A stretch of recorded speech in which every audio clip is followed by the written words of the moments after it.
आज बिहार के औरंगाबाद जिले में शोषित इंकलाब पार्टी के राष्ट्रीय अध्यक्ष एवं कोयरी आक्रोश महारैली के अध्यक्ष करने वाले नागमणि जी ने आज ओबरा दाऊदनगर कोयरी आक्रोश महारैली को समाज को संबोधित किया। प्रखंड जाकर समाज को संबोधित किया और जातीय जनगणना को लेकर कोयरी समाज को बताया।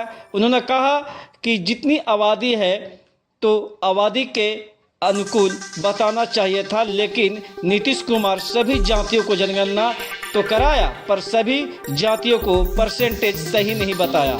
आप सब बताइए कि कोयरी समाज की आबादी जितना होना चाहिए उतना नहीं बताया है, इसलिए कोयरी आक्रोश महारैली 23 फरवरी को पटना गांधी मैदान में चलने का आह्वान किया और उन्होंने कहा 4% कर दिया। भूमिहार राजपूत ब्राह्मण का जनसंख्या 6-7% बिहार में है, उसे भी 2-3% कर दिया। कलाल जाति जो मुसलमान में आता है उसको हिंदू में काउंट कर दिया।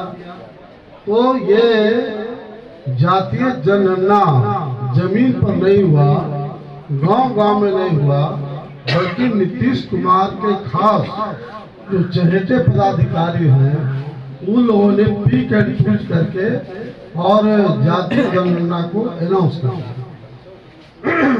यही कारण है, अगर यादव 12% है, 14% जातीय जनगणना में आया है तो 2-4% ही ना हमारे कुशवाहा कम है, कम से कम 10% तो होना चाहिए था। तो जातीय जनगणना हुआ नहीं। और सबसे खतरनाक बात है जिस पर ज्यादा जयप्रकाश जी ध्यान देने की जरूरत है कि नीतीश सरकार ने नीति बनाया है, पॉलिसी बनाया है कि जिसकी जितनी जनसंख्या उतने उसकी हिस्सेदारी। जयप्रकाश जी की बात मैं बड़ा गौर सुन रहा था। उन्होंने कहा कि अगर कोई स्टूडेंट कुशवाहा समाज का अगर 1%, 2% से कम जाएगा तो उसका तो क्षतिग्रस्त हो जाएगा, उसका तो नौकरी नहीं होगा। चाहे शासन में, प्रशासन में, जिंदगी के हर क्षेत्रों में ये 4% ही आपकी हिस्सेदारी में। वहाँ का 12% जनसंख्या है, जातीय जनगणना में उसे 4% कर दिया।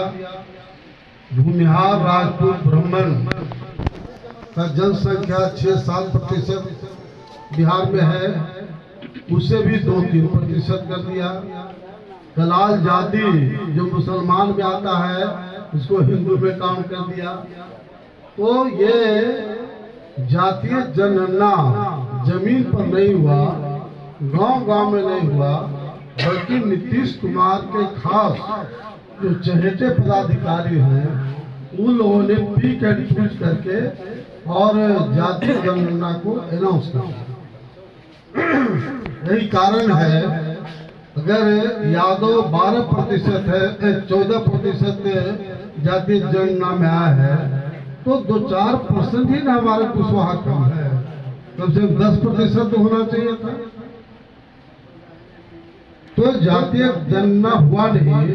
और सबसे खतरनाक बात है जिस पर ज्यादा जयप्रकाश जी ध्यान देने की जरूरत है कि नीतीश सरकार ने नीति बनाया है, पॉलिसी बनाया है कि जिसकी जितनी जनसंख्या उतने उसकी हिस्सेदारी। जयप्रकाश जी की बात मैं बड़ा गौर सुन रहा था। उन्होंने कहा कि अगर कोई स्टूडेंट कुशवाहा समाज का अगर 1%, 2% से कम जाएगा तो उसका तो क्षतिग्रस्त हो जाएगा, उसका तो नौकरी नहीं होगा। चाहे शासन में, प्रशासन में, जिंदगी के हर क्षेत्रों में ये 4% ही आपकी हिस्सेदारी में।